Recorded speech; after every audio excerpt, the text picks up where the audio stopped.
hold me closer in? It's getting dark. Now. Sorry, wrong pocket. Aja-aja nehi-nehi, atau bahasa Indonesia halo apa kabar. Sedikit cerita nih, gue kan lagi cari bahan kan.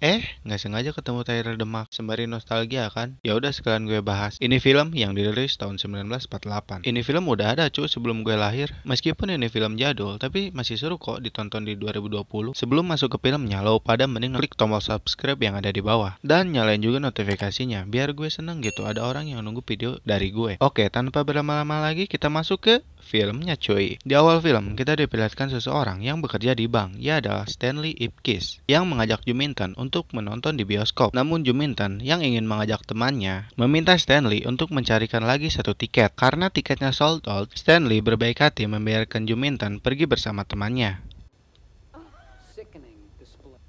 Charlie yang melihat itu menegur Stanley karena menurut dirinya Stanley adalah orang yang sangat menyedihkan. Membiarkan si Juminten mengambil tiket secara percuma dan malah membiarkan pergi bersama temannya. Untuk menghibur Stanley, Charlie mengajak Stanley untuk ikut bersamanya nanti malam ke suatu tempat yang bernama Kokobango. Pokoknya tempatnya kekinian menurut si Charlie meyakinkan si Stanley. So how do we get in? What are you kidding? Leave it to me. Di saat mereka sedang asik mengobrol, mereka didatangi Tina dengan pesona air hujan yang menempel di rambutnya. Karena dia habis kehujanan, menghampiri mereka berdua dan Tina langsung disambut Charlie yang dengan sigap siap membantunya. Namun Tina yang maunya dibantu oleh Stanley membiarkan si Gopal Bobo Boy begitu saja. Stanley pun membantu Tina. Si Tina terus menggoda si Stanley yang membuat si bapak Ipkiss ini kegeeran. Padahal mah tujuan aslinya teh untuk memata-matai bank dengan tasnya. Karena dia bekerja bersama mafia besar yang akan merampok bank tempat Stanley bekerja. Stanley pergi ke bengkel untuk mengambil mobilnya yang ia servis tadi pagi. Namun si bapak bengkel tidak bisa mempersiapkan mobilnya karena banyak kerusakan pada mobilnya. Padahal si Stanley hanya memintanya untuk menggantikan olinya saja. Si bapak bengkel yang memberitahu untung dirinya menemukan kerusakan karena kalau tidak bisa lebih parah dari itu. Stanley meminta mobilnya untuk beres malam ini karena dia akan pergi menghadiri pesta yang diajak si Charlie. Si bapak bengkel meminta anak buahnya untuk mempersiapkan mobil yang akan dipakai si Stanley.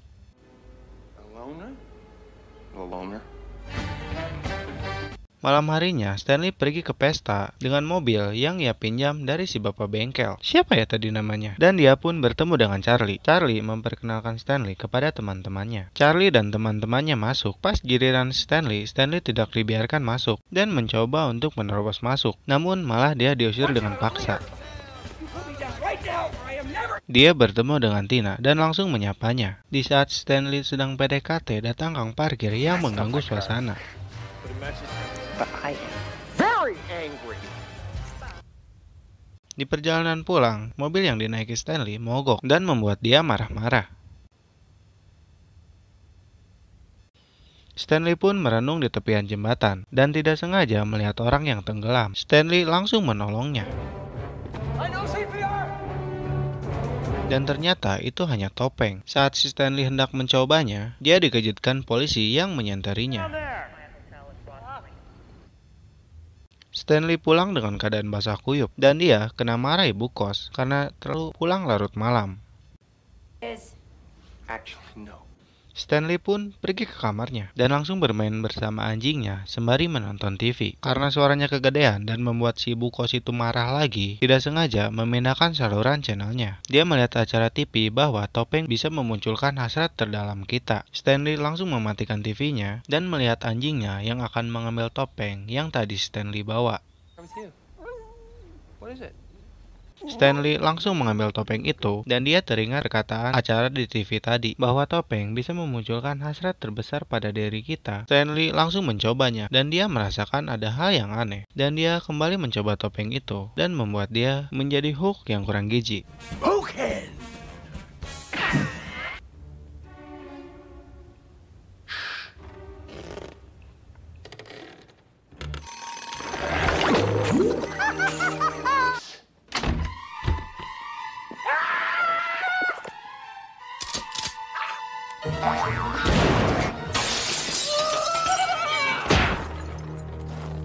Incredible. Hours I could be a superhero.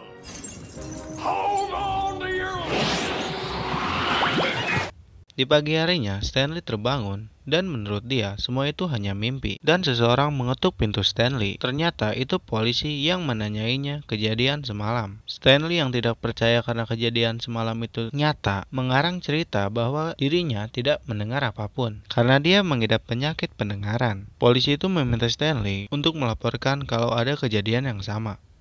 Good luck. Stanley pun pergi bergegas untuk bekerja, dan Stanley membuang topeng itu ke jendela karena dirinya takut kejadian aneh kembali terjadi. Setelah tiba di kantor, Charlie menanyakan kemana Stanley semalam dan memperlihatkan koran yang di dalamnya ada berita Tina. Karena Stanley telat masuk ke kantor, bosnya marah-marah kepada Stanley dan akan memberinya hukuman. Namun berhasil ditenangkan Charlie yang memperlihatkan koran Tina bahwa si Tina adalah klien si Charlie. Red hair and full white blouse. Pada saat Stanley mengobrol dengan Charlie, mereka didatangi reporter Tribun yang bernama Vicky Pren yang menanyai Stanley tentang kejadian yang menimpa si bapak bengkel dan anak buahnya karena si Stanley adalah salah satu pelanggannya. Stanley yang takut ketahuan beralasan bahwa dirinya tidak mempunyai mobil, dan si Stanley mengingat sesuatu bahwa si Vicky dulu pembawa acara dan si Stanley sering mengirimkan surat untuk acara TV yang dibintangi oleh si Vicky dan menanyakannya kenapa acara itu terhenti. Vicky yang terkejut bahwa Stanley adalah orang yang sering mengirimnya surat yang menginspirasi 100 wanita untuk mencari orang yang baik seperti dirinya. Dan kenapa si Vicky menutup acara karena si Vicky ingin menjadi reporter sejati dan meminta Stanley untuk membantunya, lalu memberikan nomor pribadinya kepada si Stanley. Si Vicky mengaku bahwa dia adalah salah satu dari ke-100 orang yang mencari laki-laki seperti si Stanley. Mendengar hal itu, Stanley tersenyum bahagia. Sementara itu, bos mafia besar berhasil menangkap mafia yang mempunyai klub itu. Kok ngomong gue belibet ya? Ya udah biar gue nggak belibet dan kalian juga enak mendengarnya. Gue panggil dia mafia botak dan dia mafia cabul. Sampai di mana kita tadi? Oh iya, mafia botak ini meminta mafia cabul untuk segera membereskan urusannya karena dia polisi mencurigai bisnisnya. Dan si mafia botak memberikan si mafia cabul kesempatan untuk membereskan urusannya dalam waktu 1 minggu karena kalau tidak nyawanya yang akan jadi taruhannya. Di malam harinya, Stanley menemui Tina dengan mobil mewahnya. Tina senang dan langsung mencium Stanley dengan sumringgas. Dan ternyata itu cuma mimpi. Mimpi basah yang tidak jadi. Stanley melihat potongan koran yang berisi gambar Tina dan membuat dia termotivasi untuk datang ke pesta. Dia melihat ke arah topeng. Sekali lagi, Stanley mengenakan topeng dan membuat dia menjadi Hulk. Sebenarnya gue bingung mau panggil dia apa. Ya udah gue panggil Hulk daripada gue panggil Super Dede kan. Hold on, sugar. Oke lanjut, anak buah mafia cabul sedang bersiap-siap untuk melakukan perampokan. Dibuat kaget Stanley yang duluan merampok bank tersebut. Stanley meninggalkan mereka yang disusul kedatangan polisi. Sorry, fellas. Way's not what not.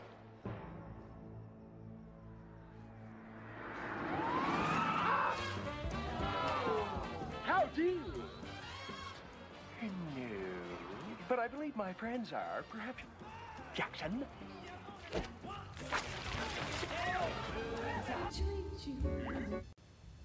Stanley pun duduk di pesta sambil menikmati tarian dari Tina dan memperhatikan bodi Tina. Karena tidak kuat iman melihat bodi si Tina, Stanley maju dan menari bersama Tina. Anak buah mafia cabul datang memberitahu bahwa ada sedikit masalah pada saat mereka menjalankan misi. Mereka kedahului oleh seseorang dan membuat rekannya tertembak. Si mafia cabul yang marah menanyakan siapa pelakunya. Anak buah mafia cabul menunjuk si Stanley yang sedang asyik menari dengan si Tina.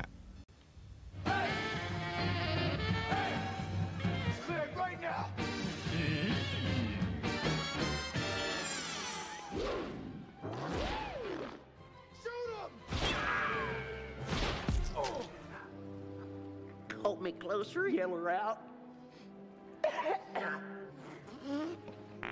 Pardon me. Hey, Calloway.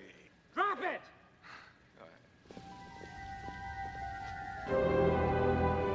Dip kiss. Di pagi harinya, si Stanley terbangun karena ada orang yang mengetuk-ngetuk pintunya. Stanley terbangun lalu panik karena uang yang dicuri semalam berada di kamarnya. Stanley membukakan pintu dan ternyata itu polisi. Polisi itu langsung masuk ke dalam dan menanyakannya kemana si Stanley semalam dan memberitahunya ada perampokan bank semalam dan dia menemukan piyama milik si Stanley karena hanya ada satu orang yang mengenakan piyama aneh itu. Stanley beralasan bahwa piyamanya itu telah dicuri. Somebody stole your pajamas? Mafia cabul tadi yang tidak jadi ditangkap karena sidik jari yang merampok bank bukan dari salah satu anak buahnya. Dia meminta seluruh anggotanya untuk mencari orang yang bertopeng itu dan akan memberikannya imbalan $5.000 bagi orang yang menemukannya. Come on, let's go! You're losing. Last night when he tried to kiss you. Did it? Didn't. Who knows, right? For anybody who crosses me.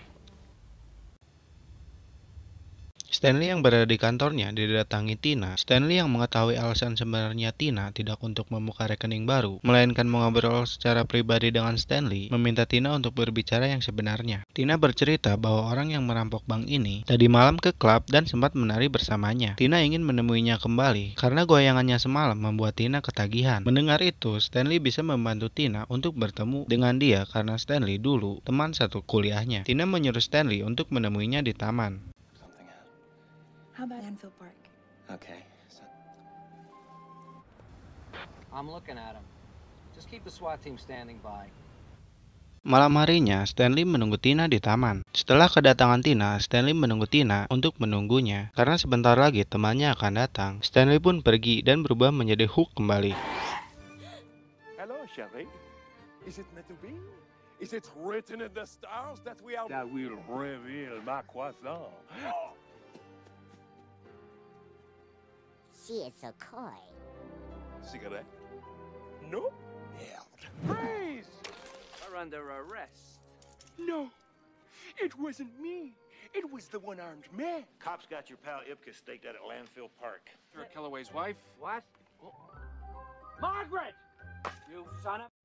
Karena dirasa sudah aman, Stanley membuka topengnya. Vicky datang untuk membantu Stanley dari kejaran polisi. Vicky membawa Stanley ke tempat kerjanya. Stanley yang percaya kepada Vicky menceritakan semuanya bahwa dia adalah The Max, orang yang merampok bank, dan dia bisa menjadi orang yang berbeda saat mengenakan topeng itu. Tiba-tiba mafia cabul datang dan Vicky langsung memberikan topengnya yang tadi diambil dari si Stanley. Mafia cabul menanyakan bagaimana cara kerja topeng itu kepada si Stanley yang hendak dijatuhkan kepada mesin cetak. Stanley bilang dia hanya perlu mengenakan saja. Pas si mafia cabul itu mengenakannya, seketika dia berubah menjadi Hook yang cabul dan menyuruh anak buahnya untuk membuang si Stanley kepada polisi. My lap. Oh yeah? And everything? Setelah dibuang di kantor polisi, si Stanley langsung dijebloskan ke sel penjara oleh kedua polisi yang mencari si Stanley. Beberapa jam kemudian, Tina datang menemui Stanley dan menanyakan bagaimana caranya menghentikan si mafia cabul dan memberitahu si Stanley bahwa si mafia cabul akan mengacau di tempat si mafia botak. Stanley bercerita bahwa hanya ada satu cara untuk menghentikan si mafia cabul, yaitu dengan melepaskan topengnya dan semuanya akan berakhir. Time's up. Could I? I've got to disappear, but I'll let you know as soon as I can.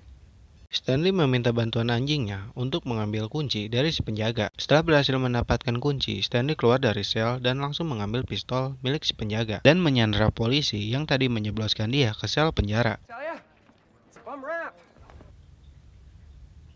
Adegan pun pindah kepada si mafia cabul yang datang kepada si mafia botak. Si mafia cabul langsung mengacau dan akan mengebom tempat tersebut.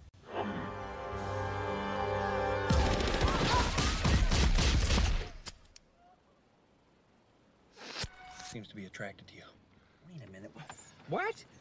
You know, call for backup. Stanley datang dengan mengendap-endap, namun ketahuan oleh salah satu anak buah si mafia cabul.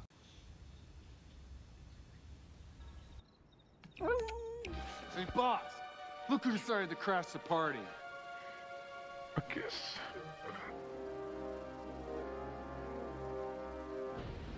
Give it one last throw. Tina langsung menendang topeng yang jauh ke awang-awang yang diambil oleh anjing Stanley dan langsung mengenakannya.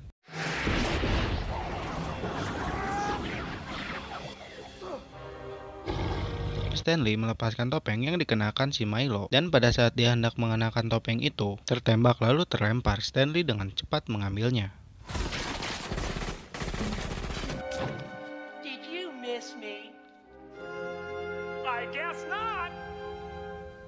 Karena waktu yang tidak banyak, Stanley yang sudah menjadi Hulk dengan cepat memakan bom itu.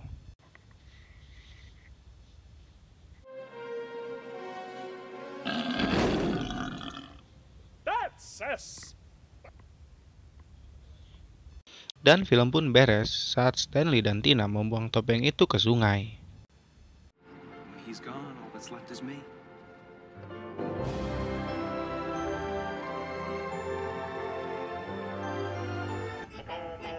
Oke, sekian dari gue. Kalau kalian mempunyai saran, kritik, atau ide, boleh komen di bawah. Dan kalau kalian suka dengan video ini, silahkan tinggalkan like, share, and subscribe. Gue mau pantun dikit. 2, 3, ikan hiu makan tomat. Gue Arbi, pamit undur diri. Sampai ketemu di video selanjutnya.